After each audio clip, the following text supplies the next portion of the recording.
Olá, está começando mais um programa Crescendo em Cristo aqui pela Rádio CPT, a rádio que é uma boa companhia para você. Eu sou o comunicador Arthur Benevenuti, pastor da Igreja Evangélica Luterana do Brasil, aqui em Sorriso, Mato Grosso, e é uma alegria ter você ouvindo a nossa rádio.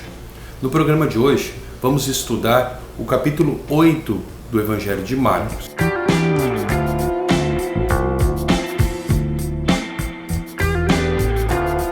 Muito bem, vamos para a leitura do texto e iniciando já com a nossa reflexão. No versículo 1, o texto inicia dizendo: pouco tempo depois, ajuntou-se outra vez uma grande multidão. Como eles não tinham nada para comer, Jesus chamou os discípulos e disse.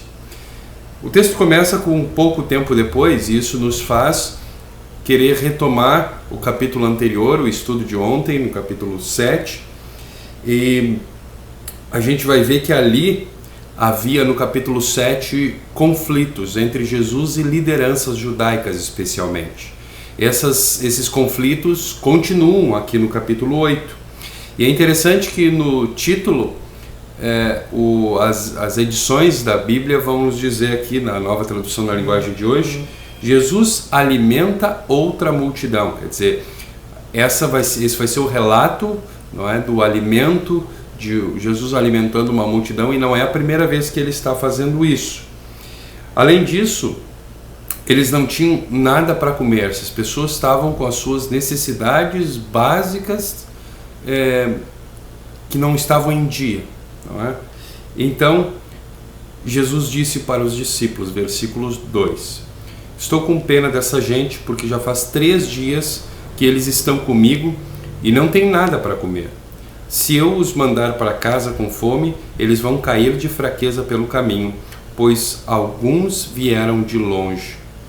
Eles estavam com fome, estavam 3 dias com Jesus e permaneciam ali. Um belo exemplo de pessoas que estavam priorizando o alimento espiritual como se ignorassem as suas necessidades básicas. E aqui Jesus, que já havia alimentado multidões antes, ele leva os seus discípulos a refletirem a respeito do que significa ele estar aqui alimentando multidões. O versículo 4 diz: os discípulos perguntaram: como vamos encontrar nesse lugar deserto comida que dê para toda essa gente? Lembra? Os discípulos já tinham visto Jesus alimentando uma multidão. E isso significa que eles estavam aqui falhando em reconhecer quem era Jesus.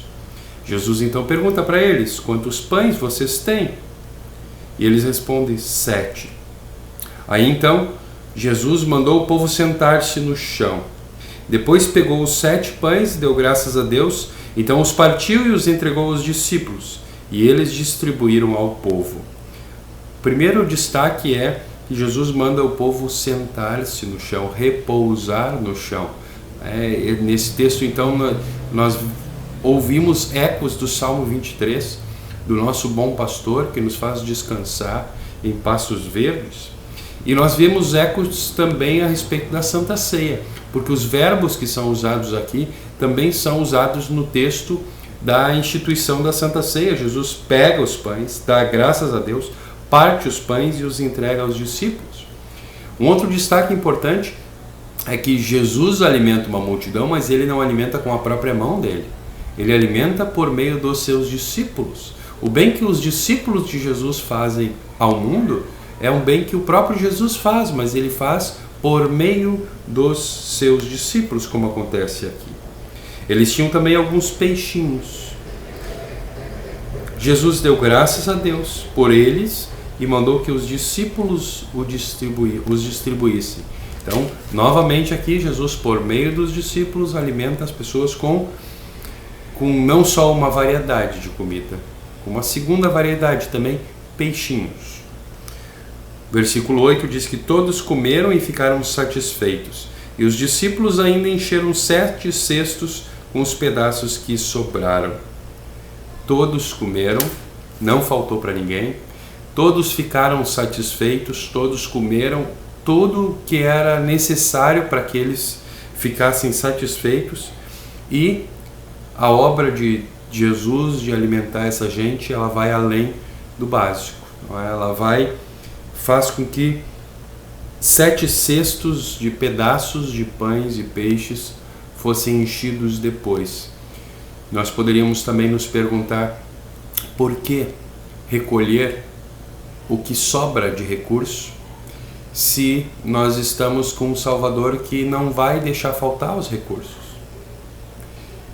Jesus, por mais que nos prometa que não vai nos deixar faltar, Ele quer que nós sejamos responsáveis na administração dos recursos que Ele coloca à nossa disposição.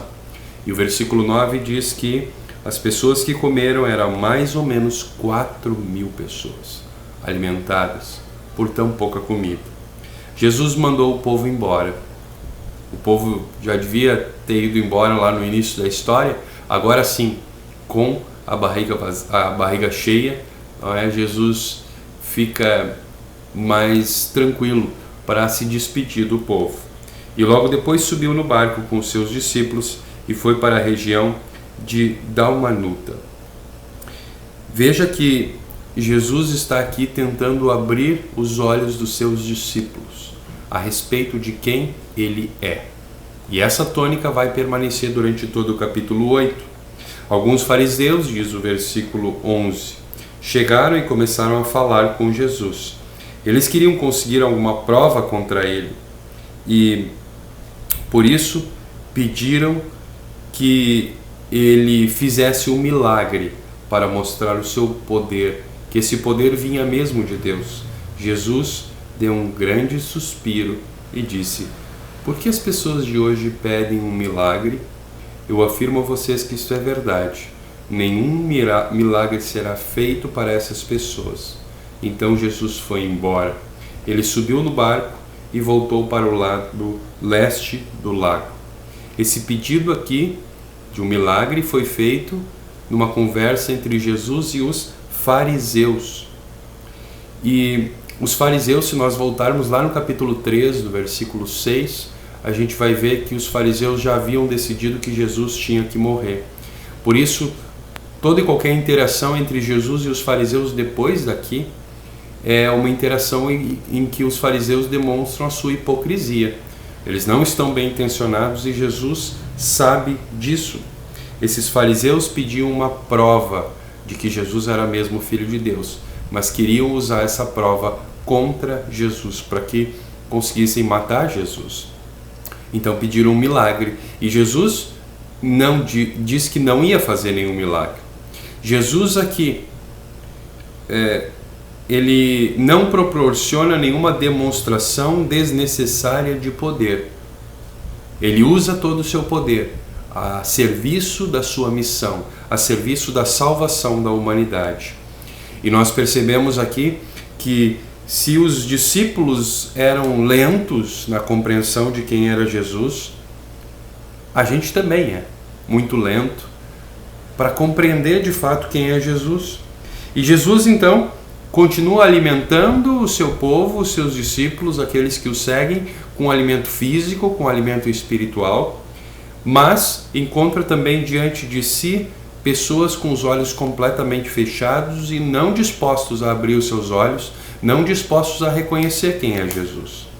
Então, versículo 14, os discípulos haviam esquecido de levar pão e só tinham um pão no barco. Jesus chamou a atenção deles dizendo: fiquem alertas e tomem cuidado com o fermento dos fariseus e com o fermento de Herodes. O que é o fermento dos fariseus e o fermento de Herodes? Os discípulos já haviam entendido que faltar comida era coisa que não seria problema agora diante de Jesus, mas eles permanecem como se fossem cegos diante desse Jesus que repetidamente revela quem ele é. Por que Jesus fala a respeito de algo nos fariseus e em Herodes que ele chama de fermento? Porque fermento é utilizado no contexto bíblico como uma imagem para falar a respeito daquilo que é mal. E daquilo que é um tipo de mal que, ao mesmo tempo, é um agente de transformação, assim como o fermento. O mal, aqueles que fazem o mal e aquele mal que é feito, é um agente que transforma pessoas, que transforma grupos, que pode transformar o povo de Deus. E o fermento trabalha silenciosamente, tanto quanto aquilo que os fariseus estavam fazendo e que Herodes estava fazendo, perseguindo Jesus, mas não fazendo isso de uma maneira clara e evidente. E o fermento, ele age de uma forma quase que imperceptível, sorrateira, não é? Então por isso que Jesus também usa a imagem do fermento para falar a respeito do mal que é feito de maneira sorrateira e silenciosa. Cuidado, tomem cuidado com o fermento dos fariseus, com aquilo que os fariseus andam fazendo, com o mal que eles andam fazendo secretamente e com o mal que Herodes secretamente também está tentando fazer comigo. Aí os discípulos começaram a dizer uns aos outros: ele está dizendo isso porque não temos pão. E Jesus ouve o que eles estavam dizendo e pergunta: por que vocês estão discutindo por não terem pão? Vocês não sabem e não entendem o que eu disse? Por que são duros para entender as coisas? Vocês têm olhos e não enxergam, têm ouvidos e não escutam. Não lembram dos 5 pães que eu parti para 5.000 pessoas? Quantos cestos cheios de pedaços vocês recolheram? E eles responderam: 12. Jesus perguntou outra vez: e quando eu parti os 7 pães para 4.000 pessoas, quantos cestos de pedaços vocês recolheram? Eles responderam: 7. Então Jesus perguntou: será que vocês ainda não entendem? Jesus estava se revelando a eles e eles eram muito demorados a entender. Os discípulos lembraram da falta de pão, mas esqueceram quem estava com eles. Era Jesus, que poderia providenciar pão em qualquer lugar, a qualquer momento. O problema não era a falta de alimento físico ali naquele contexto, mas a falta de fé dos discípulos em quem era Jesus. Falta de fé naquele que pode providenciar todo o necessário, todas as necessidades que nós realmente temos na nossa vida. E aí então no versículo 22 inicia uma outra cena, que está conectada aqui. É importante que nós percebamos que uma coisa vem depois da outra. Jesus aqui cura um cego. Veja que os fariseus não queriam ver quem era Jesus, se negavam a ver. Os discípulos eram tardios em ver, estavam demorando para perceber quem era Jesus. Depois, Jesus e os discípulos chegaram ao povoado de Betsaida. Algumas pessoas trouxeram um cego e pediram a Jesus que tocasse nele. Ele pegou o cego pela mão e o levou para fora do povoado. Então, cuspiu e passou saliva nos olhos do homem, pôs a mão sobre ele e perguntou: você está vendo alguma coisa? Curioso é que aqui Jesus quer agir na vida desse homem cego, mas longe das multidões. Pensando nesse contexto todo de perseguição a respeito de quem era Jesus, esse fato de Jesus ter tirado esse homem do meio de uma multidão é extremamente significativo. O homem olhou e disse, no versículo 24: vejo pessoas, elas parecem árvores, mas estão andando. Jesus pôs outra vez as mãos sobre os olhos dele. Dessa vez o cego olhou firme e ficou curado. Aí começou a ver tudo muito bem. Em seguida, Jesus mandou o homem para casa e ordenou: não volte para o povoado. Nós nos perguntamos: por que não voltar para o povoado? Seria melhor que ele contasse para todo mundo quem Jesus era. Mas se o povo soubesse quem Jesus era, primeiro, não identificaria a sua missão claramente, e segundo, dificilmente Jesus seguiria para a cruz, que era a missão dele. Curioso é que o texto mostra que Jesus fez um milagre em etapas, em 2 etapas aqui. O cego, ele passou a ver, não é? ele voltou a enxergar e precisou que Jesus insistisse nisso para que ele fosse ver, assim como os discípulos de Jesus parecem que precisam que Jesus se revele outra e outra vez, até que eles possam abrir os olhos da sua fé e reconhecerem de fato quem Jesus é. Então, numa outra cena, a partir do versículo 27, o texto diz: Depois Jesus e seus discípulos foram para os povoados que ficam perto de Cesareia de Filipe. No caminho, ele lhes perguntou: Quem o povo diz que eu sou? Os discípulos responderam: Alguns dizem que o Senhor é João Batista, outros que é Elias e outros que é um dos profetas. Interessante, o povo dizia muita coisa a respeito de Jesus. E Jesus então pergunta: E vocês? Quem vocês dizem que eu sou? Então Pedro responde em nome dos 12 discípulos: O Senhor é o Messias. Pela primeira vez no Evangelho de Marcos, isso sai da boca dos discípulos de uma maneira tão clara. Então Jesus proibiu os discípulos de contarem isso a qualquer pessoa. Isso a gente chama de segredo messiânico, né? Por que Jesus quer esconder quem ele é? Quando as pessoas reconhecem Jesus pede para não contar, Jesus faz milagres e pede para não contar. Quer dizer, Jesus quer ser significativo para essas pessoas, mas ele, na verdade, leva elas a dizer: ainda não é hora de falar. Quando eu morrer e ressuscitar, aí vai ser a hora de você testemunhar a meu respeito. Jesus também tinha certo receio de que as pessoas não entendessem o que significava ser o Messias. Significava ser um rei como Herodes? Significava ser um ensinador como os fariseus? Não, Jesus é um Messias, não é, que veio para fazer coisas mais importantes, e ele vai falar sobre essas coisas agora. No momento em que os discípulos reconhecem isso, Jesus começou a ensiná-los, dizendo, versículo 31, O Filho do Homem terá de sofrer muito, e será rejeitado pelos líderes judeus e pelos chefes dos sacerdotes e pelos mestres da lei. Será morto e 3 dias depois ressuscitará. Jesus está falando claramente a respeito e profetizando a respeito do que aconteceria com ele na Semana Santa. Jesus dizia isso com toda clareza, então Pedro levou para um lado e começou a repreendê-lo. Esse não era o Salvador, o Messias que o Pedro queria. Jesus virou-se, olhou para os discípulos e repreendeu Pedro, dizendo: Saia da minha frente, Satanás. Você está pensando como um ser humano pensa e não como Deus pensa. Pedro queria tirar Jesus do caminho da cruz, e isso é satânico. Jesus identifica a obra do diabo nas palavras do Pedro. Continuando no versículo 34, aí Jesus chamou a multidão e os discípulos e disse: Se alguém quer ser o meu seguidor, que esqueça dos seus próprios interesses e esteja pronto para morrer como eu vou morrer, e me acompanhe. Pois quem põe os seus próprios interesses em primeiro lugar nunca terá a vida verdadeira, mas quem esquece a si mesmo por minha causa e por causa do Evangelho terá a vida verdadeira.